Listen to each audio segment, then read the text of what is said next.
자, 오늘 하나님의 말씀은 이제 구약의 네 번째 책 민수기의 내용인데요. 민수기 6장 22절에서 27절까지의 말씀. 제사장을 통해서 이스라엘 백성을 축복하시는 하나님의 명령이 여기 잘 기록되어 있습니다. 우리 민수기 6장 22절부터 27절까지 같이 받들어 읽겠습니다. 시작.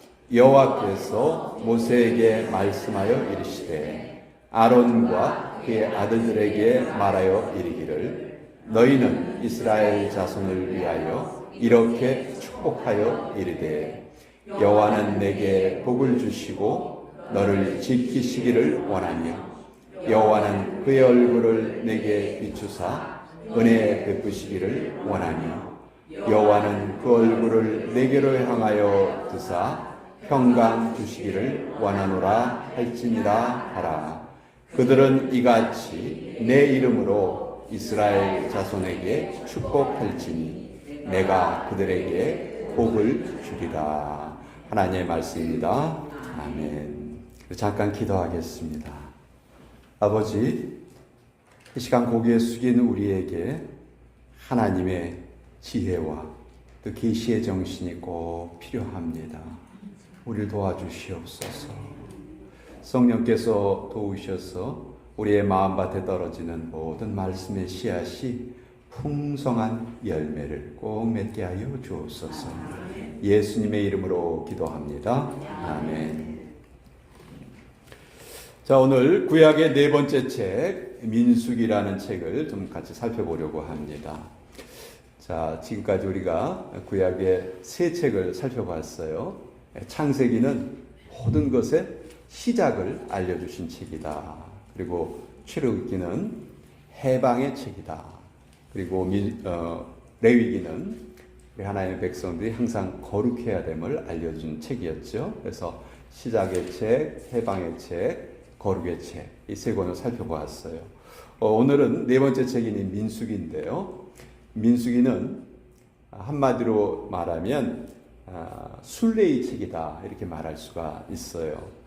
자, 근데 먼저 책 제목이 민수기라는 이유부터 좀 살펴보려고 하는데 백성 민자에다 숫자입니다. 그러니까 백성의 수를 세었다 그런 뜻이거든요. 민수기 1장하고 26장에 이스라엘 백성들의 인구조사를 해요. 백성들의 숫자가 몇 사람인지 알아보기 위해서 인구조사를 하거든요.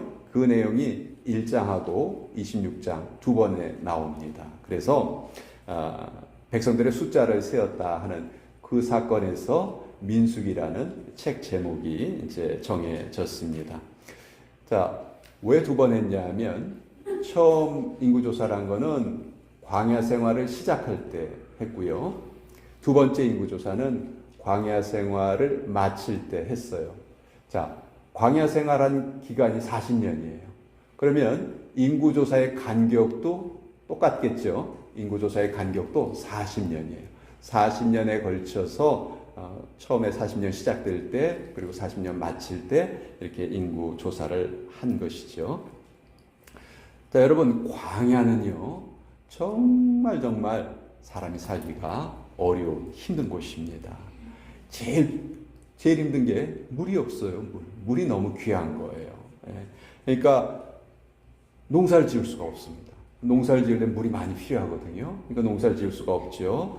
또 사람이 마실 물도 모자라니까 가축을 키우기도 힘듭니다. 가축 키우려면 가축도 물을 마셔야 되는데 사람 마실 물도 없으니까 가축도 키우기가 참 어려워요. 자, 농사도 지을 수 없고 가축도 키울 수 없고 한마디로 먹고 살 길이 막막한 곳이 광야예요. 아마 우리들 현대인을 그 광야에다 갖다 놓으면은 아마 일주일 이상 버티기 힘들 겁니다. 일주일 버티는 것도 엄청나게 오래 버티는 걸 거예요. 그런데 놀랍게도 이스라엘 백성들은요 그런 곳에서 40년을 지냅니다. 40년 동안 인구가 줄어들질 않았어요. 놀라운 일이에요. 매일 1000명씩 죽었거든요. 근데 또 매일 1000명씩 또 새로 태어났어요. 여러분, 이건요 하나님이 도와주시지 않으셨다면 도저히 있을 수 없는 불가능한 일이었어요.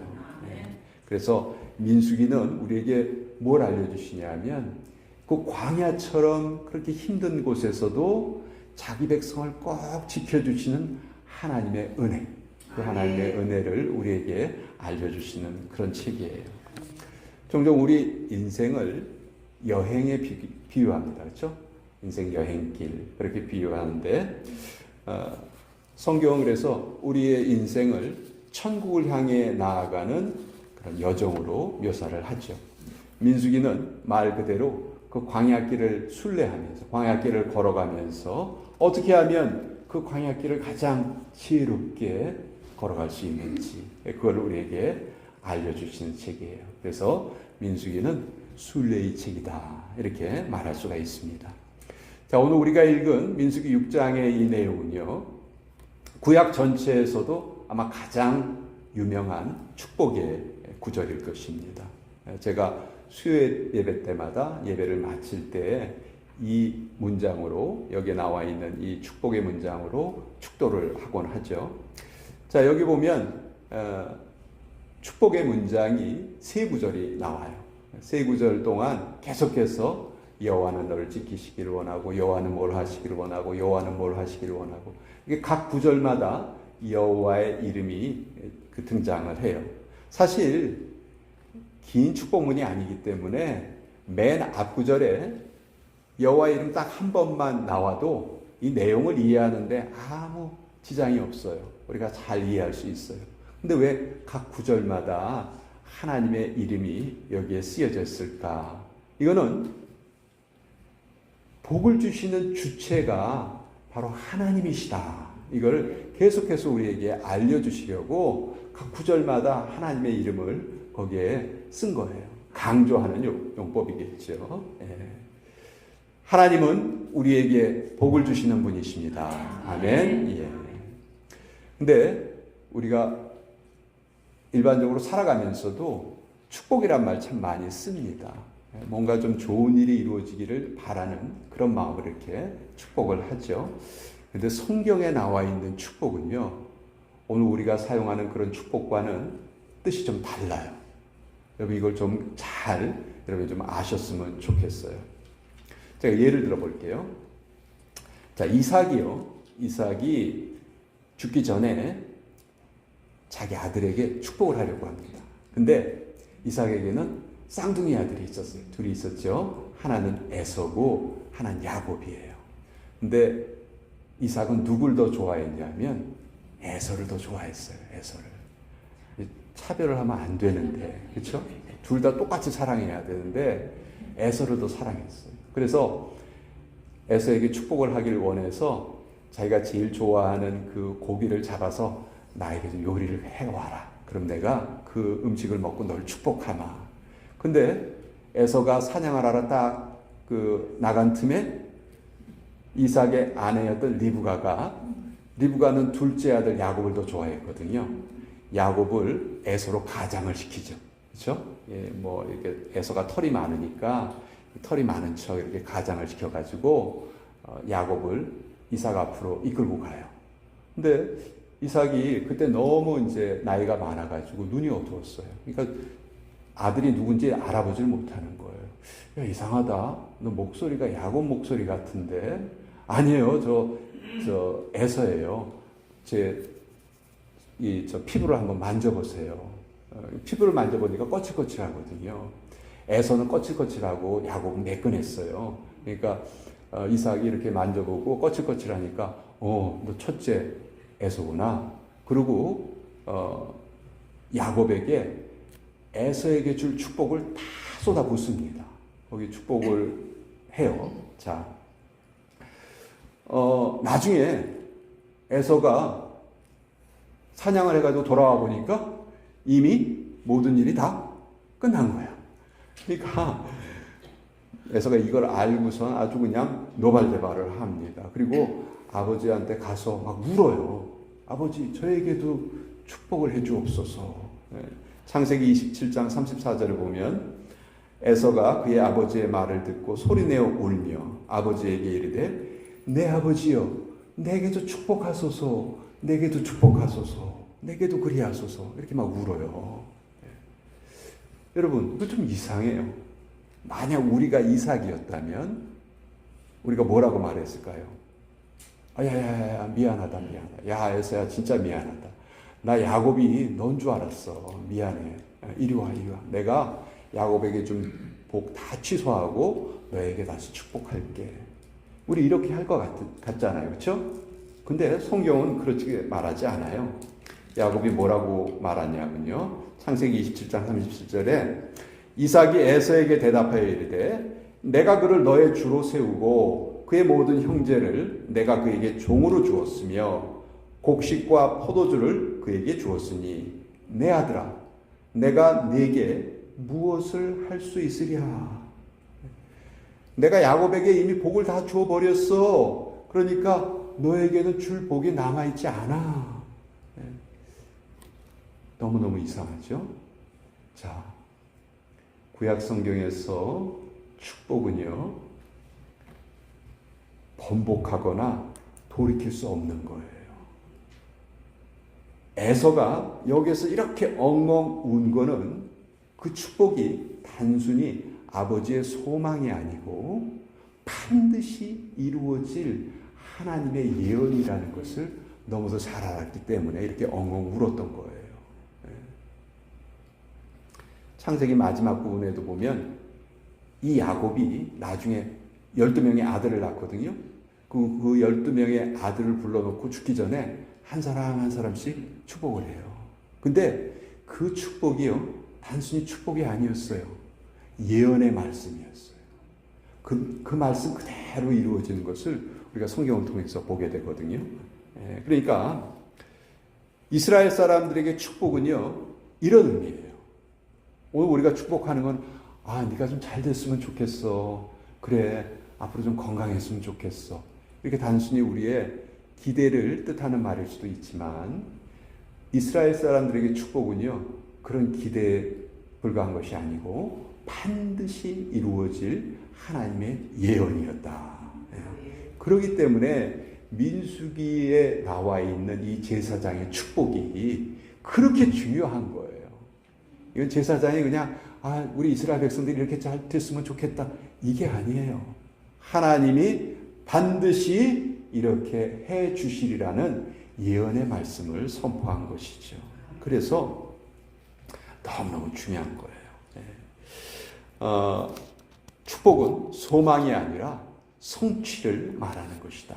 물론 이삭이나 야곱이 자기의 힘으로 이런 예언을 이루는 것이 아니었죠. 하나님의 이름을 힘입어서 이런 선포를 한 거예요. 그러니까 이런 관점으로 오늘 이 하나님께서 명령하신 이 명령을 본다면 이 구절들이 얼마나 큰 의미를 가지고 있는지 우리가 알게 됩니다. 그러니까 제사장들에게 내 백성을 축복하라 이렇게 말씀하신 것은 내가 그 축복의 말을 반드시 내가 내 힘으로 이루어 주겠다 하는 그런 약속의 말씀이었던 거예요. 우리가 살펴보면 25절에 여호와는 그의 얼굴을 내게 비추사 이런 표현이 나와요. 자, 하나님께서 하나님의 얼굴을 우리에게 비추신다. 이게 무슨 뜻일까요? 여러분, 하나님의 얼굴이 있으세요, 없으세요? 나 하나님 얼굴 봤어요. 그런 분 계세요? 빨리 병원에 가보셔야 돼요. 여러분들. 하나님은 형태가 없으세요. 근데 하나님이 우리에게 얼굴을 비춰주신대요. 무슨 뜻이에요? 이건 원문을 좀 의역한 건데 원래 의미는 하나님이 나를 향해 웃으신다, 그런 표현이에요. 이것을 New Living Translation에서는 May the Lord smile on you 이렇게 번역을 했어요. 한국에도 공동 번역이라는 성경이 있는데 여기 보면 여호와께서 웃으시며 이렇게 번역을 했어요. 하나님께서 우리 믿음의 사람들을 보시면 웃으신다는 거예요. 여러분, 기분이 좋을 때 웃어요? 나쁠 때 웃어요? 우리를 보시면 하나님 너무너무 기분이 좋으시다는 거예요. 믿음을 가지고 있는 무리들을 보실 때 하나님 그렇게 기뻐하신다는 거죠. 스바냐 선지자의 고백이 생각나는데요. 스바냐서 3장 17절에 아주 유명한 고백이 있죠. 너의 하나님 여호와가 너의 가운데 계시니 그는 구원을 베푸실 전능자이시라. 그가 너로 말미암아 기쁨을 이기지 못하시며 너를 잠잠히 사랑하시며 너로 말미암아 즐거이 부르며 기뻐하시리라 하리라. 우리 때문에 하나님이 기뻐하신다는 거예요. 여러분, 이게 하나님의 은혜입니다. 우리 안에 있는 허물을 보지 않으시고 우리가 입고 있는 예수 그리스도의 의의 옷을 하나님 바라보시는 거죠. 이게 죄인에게 베풀어 주시는 하나님의 과분한 은혜이신 거예요. 하나님의 복은 우리를 지키시고 우리를 향해 웃으시고 은혜를 베풀어 주시고 우리를 주목하셔서 모든 환경 가운데서도 평강을 누리게 해주십니다. 이걸 예수님께서도 이렇게 표현하셨어요. 십자가를 지시기 바로 전날에 제자들과의 마지막 식사 자리에서 예수님이 뭐라고 말씀하셨는지 아세요? 요한복음 14장 27절에 보면 평안을 너희에게 주노니 곧 나의 평안을 너희에게 주노라. 내가 너희에게 주는 것은 세상이 주는 것과 같이 아니하니라. 너희는 마음에 근심하지도 말고 두려워하지도 말라. 이게 예수님께서 우리에게 주신 축복의 말씀이에요. 아까 축복은 단순한 기대가 아니라고 그랬죠? 축복은 성취였습니다. 이대로 이루어 주신다는 말씀이에요. 그래서 이 민수기서에 기록된 이 말씀은 사실 연대를 따져보면 지금으로부터 3,400년 전의 일이에요. 그러나 그 당시뿐만이 아니고 오늘을 살아가는 우리에게도 동일하게 이루어지는 성령님의 약속이시다. 아까 처음에 말씀드린 것처럼 우리 인생길은 인생 여정의 비유가 됩니다. 근데 그런 일반 여정이 아니고 광야의 여행으로 많이 비유가 되었죠. 우린 지금 광야길을 걸어가고 있는 거나 마찬가지예요. 우리의 구원은 이미 시작되었지만 구원의 완성은 아직 이루어지지 않았거든요. 그 기간 동안 우리가 걸어가야 되는 것이 바로 광야라는 것이죠. 수없이 많은 위험이 도사리고 있어요. 광야는 뭔가 충분한 자원을 가지고 이제 앞으로 이런 일이 있겠지 이렇게 예측하면서 살 수 있는 그런 곳이 아니에요. 걷다 보면 피곤하기도 하고 고단함에 지쳐서 목적지를 잃어버리기도 할 수밖에 없는 그런 곳이기도 해요. 그러나 민수기는 광야 생활을 했던 이스라엘 백성들의 그 역사를 기록하면서 오늘 우리에게 교훈을 주시는 거예요. 이렇게 광야길을 걸어가라. 이렇게 말씀하시는 거죠. 무엇보다도 첫 번째로 우리는 목적지를 놓쳐서는 안 됩니다. 여러분, 광야는 기본적으로 고통스러운 곳이에요. 여행에서 제일 중요한 게 뭐냐면 여행의 목적지를 놓치지 않는 것이죠. 광야 세대들의, 광야 이스라엘 백성들의 목적지는 어디였을까요? 가나안 땅이에요. 그렇지만 광야 1세대들은 그 땅을 믿음으로 바라보지 못했어요. 그리고 광야 1세대들은 다 광야에서 죽고만 합니다. 실제로 광야에 들어간 사람들은 광야 2세대들이에요. 자기의 자녀들만 들어가게 된 거예요. 왜 광야 1세대들은 가나안 땅에 들어가지 못했을까? 결국 자기가 들어가야 되는 곳이, 가야 할 곳이 가나안 땅이라는 것을 놓쳐버린 거죠. 우리도 마찬가지예요. 우리 인생길을 살아가면서 어떻게 하면 고생 좀 덜하고 살까? 이게 우리의 목적이 아닙니다. 우리의 목적지는 하늘나라지, 하나님의 품이에요. 우리가 우리 인생길에서 이걸 놓치고 살면 안 되겠다. 두 번째, 광야 생활할 때 제일 중요한 것 중에 하나가 공동체에 결속되어 있는 거예요. 여러분, 광야는 길도 없고요, 이정표도 없어요. 이 광야에서 공동체와 떨어지면 죽는 거예요. 혼자서 광야길을 가겠다는 것은 죽음을 향해 나아가는 것과 똑같습니다. 우리 성도들의 삶도 마찬가지예요. 나 혼자 믿음 생활 잘하고 살 거야. 나한테 신경 쓰지 마. 여러분, 이거는 완전히 거짓말이에요. 그런 것은 있을 수가 없어요. 우리는 늘 신앙의 공동체에 소속되어 있어야 합니다. 이 공동체가 얼마나 소중한 공동체인지 몰라요. 그리고 또 우리는 광야 생활에서 하나님만 바라봐야 되겠죠. 인생은 예측 불허예요. 정말 상상할 수 없었던 일들이 막 벌어져요. 이번에 이렇게 큰 태풍이 지나가리라고 누가 예상을 했었겠어요? 바닷물의 온도가 점점 높아지니까요. 태풍이 불어와도 이제는 뭐 100년에 한 번 지나갈 그럴 위력을 가진 태풍들이 막 불어오는 거예요. 이런 것이 우리의 인생입니다. 이런 인생을 살아가면서 우리가 배워야 되는 것은 오직 우리가 주님만 바라봐야 한다는 것이죠. 광야는 과수원을 하거나 뭐 가축을 키우거나 농사를 지을 수 있는 것이 아니에요. 하나님을 의지해야만 살아갈 수 있는 것입니다.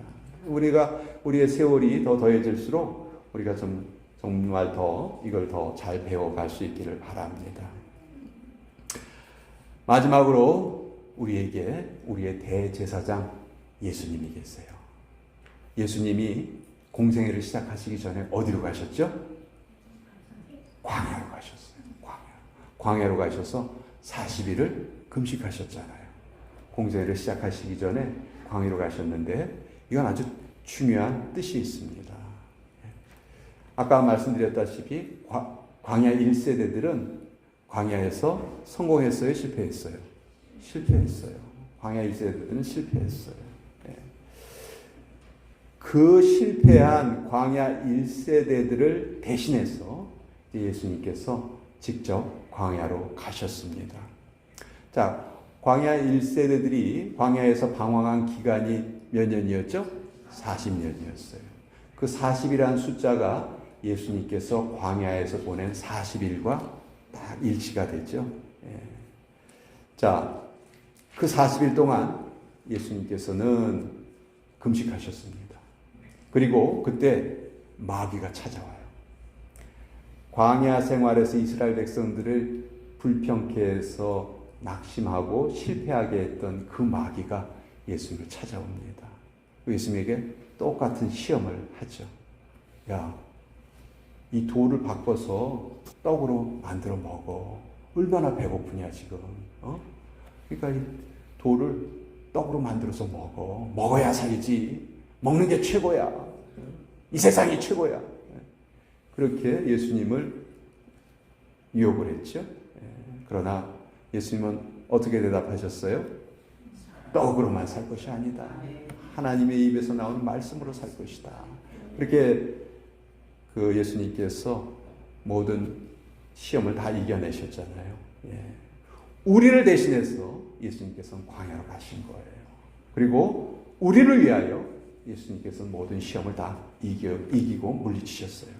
그럼 우리가 이걸 기억해야 돼요. 민수기에 나오는 실패 이야기들이 있습니다. 광야 1세들이 실패했어요. 또 그렇기 때문에 그들은 다 광야에서 죽었어요. 그렇지만 그 이야기를 읽을 때마다 우리는 광야에서 마귀의 시험을 다 이겨내신 예수님을 바라봐야 돼요. 우리도 때때로 길을 잃고 낙심하고 넘어집니다. 그러나 우리의 대제사장이신 예수님께서 우리를 도우시기에 우리 날마다 새 힘을 얻을 수가 있는 것이죠.